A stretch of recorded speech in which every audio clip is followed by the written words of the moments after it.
चलिए आज भारत के लोकतंत्र की एकदम जड़ों तक चलते हैं और ये समझेंगे एक गांव की कहानी से कि कैसे आम लोग अपनी किस्मत खुद लिखते हैं।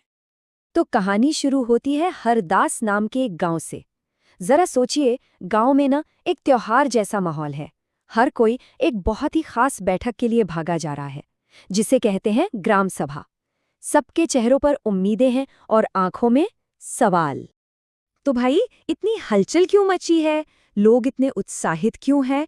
चलिए सबसे पहले यही समझते हैं कि ये ग्राम सभा आखिर है क्या भला। असल में बात यह है कि गांव में अभी अभी नई पंचायत चुनी गई है और इलेक्शन के बाद ये उनकी पहली सबसे बड़ी मीटिंग है। तो जाहिर है हर कोई ये जानने को बेताब है कि उनके नए नेता गांव के लिए आखिर करने क्या वाले हैं। तो ग्राम सभा को एक तरह से गांव की अपनी पार्लियामेंट समझ सकते हैं। और इसकी सबसे खास बात, यहाँ कोई छोटा बड़ा नहीं है। अगर किसी की भी उम्र 18 साल से ज्यादा है और उसे वोट देने का अधिकार है तो वो अपने आप ऑटोमेटिकली ग्राम सभा का मेंबर बन जाता है। ये हमारे लोकतंत्र की सबसे सीधी और सबसे सच्ची तस्वीर है, जहां हर किसी को अपनी बात रखने का हक है। मीटिंग शुरू होती है। सरपंच साहब सड़क की मरम्मत का प्लान सामने रखते हैं, लेकिन बहुत जल्द ही लोगों की आवाज एक ऐसी प्रॉब्लम पर जाकर टिक जाती है जो सड़क से कहीं कहीं ज्यादा बड़ी थी। तभी तिजिया नाम की एक महिला खड़ी होती है और वो गांव की सबसे बड़ी परेशानी, पानी की कमी का मुद्दा सबके सामने रख देती है। बस उसकी एक बात से मीटिंग का पूरा माहौल ही बदल जाता है। क्यों? क्योंकि ये तो हर घर की कहानी थी, हर घर की समस्या। और अब देखिए असली लोकतंत्र कैसे काम करता है। एक तरफ से आवाज आती है कि नदी से पाइपलाइन बिछा दो, हाँ महंगा है पर पक्का इलाज है। तो दूसरी तरफ कोई कहता है अरे नहीं, हैंडपंप गहरे कर दो, कुओं की सफाई कर लो, सस्ता भी है और तुरंत राहत मिलेगी। और फिर एक तीसरा सुझाव भी आता है जो लंबी सोच वाला है, वाटरशेड डेवलपमेंट, मतलब पानी को बर्बाद होने से बचाओ, उसे सहेजो।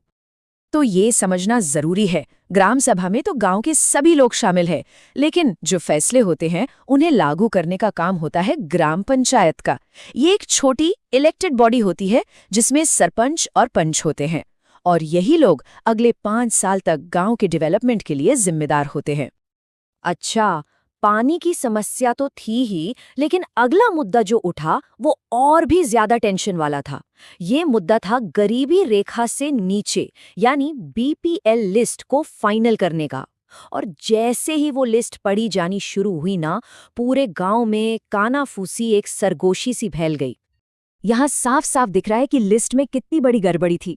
एक तरफ नटवर जैसे लोग जिनके पास कलर टीवी और मोटरसाइकिल है, बिरजू जिसके पास ढेर सारी जमीन है, उनका नाम लिस्ट में है। और दूसरी तरफ ओम प्रकाश, एक बेचारा मजदूर जिसका गुजारा भी मुश्किल से होता है, उसका नाम लिस्ट में है ही नहीं। ये नाइंसाफी सबको अपनी आंखों से दिख रही थी। लेकिन यहाँ एक और पेंच था। जिन अमीर लोगों का नाम लिस्ट में था वो गांव के पुराने और ताकतवर जमींदार अमीर चंद के दोस्त थे, और अमीर चंद खुद उस मीटिंग में बैठा सब पर नजर रखे हुए था। तो उसकी मौजूदगी में उसके खिलाफ बोलने की हिम्मत कौन करता? सब एक दूसरे का मुंह देख रहे थे पर बोर कोई नहीं रहा था। और फिर उसी गहरी खामोशी को चीरती हुई एक आवाज उठी, सरोज की। वो हिम्मत दिखाकर खड़ी हुई और बोली कि ओम प्रकाश का हक नहीं मारा जा सकता। बस एक आवाज की देर थी, जैसे पूरे गांव में हिम्मत की लहर दौड़ गई। अब सरपंच पर एक्शन लेने का दबाव बन गया और उन्हें आखिरकार झुकना ही पड़ा। तो ठीक है, बातें हो गईं, लोगों ने अपनी आवाज भी उठा दी, लेकिन क्या सिर्फ बातों से पेट भरता है? बिल्कुल नहीं। अब देखते हैं कि जो पंचायत चुनी गई थी वो इन सारी चर्चाओं को एक्शन में, हकीकत में कैसे बदलती है। और पंचायत का काम करने का तरीका देखिए, कितना प्रैक्टिकल था।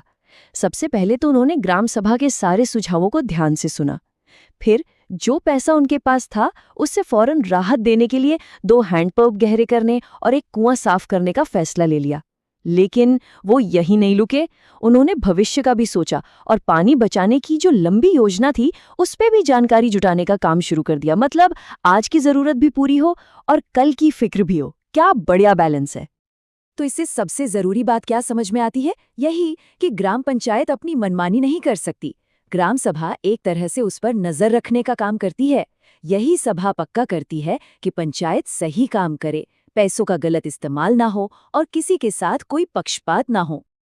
अच्छा, तो हरदास गांव में हमने जो कुछ भी देखा वो एक बहुत बड़ी तस्वीर का सिर्फ एक छोटा सा हिस्सा है।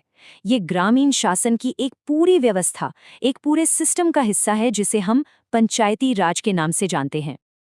तो हरदास गांव की कहानी तो बस पहला लेवल था। असल में ये पूरा सिस्टम 3 लेवल का है। सबसे निचले लेवल पर है ग्राम पंचायत। उसके ऊपर आता है ब्लॉक लेवल, जिसे जनपद पंचायत या पंचायत समिति कहती हैं, जो कई ग्राम पंचायतों को देखती है। और सबसे ऊपर है जिला परिषद, जो पूरे के पूरे जिले के लिए डेवलपमेंट प्लान बनाती है। तो ये एक तरह की मजबूत चेन है जो गांव की आवाज को सीधे जिले के बड़े अधिकारियों तक पहुंचाती है। तो हरदास गांव की एक कहानी हमें एक बहुत ही जरूरी सवाल पर लाके खड़ा कर देती है कि जब लोग सिर्फ वोट देकर 5 साल के लिए चुप नहीं बैठ जाते बल्कि अपने फैसलों में खुद हिस्सा लेते हैं, तो सोचिए लोकतंत्र की असली ताकत क्या होती है। जरा सोचिए, किसी भी मोहल्ले या गांव में अगर ऐसी शक्ति लोगों के हाथ में आ जाए तो वो क्या क्या बदलाव ला सकती है।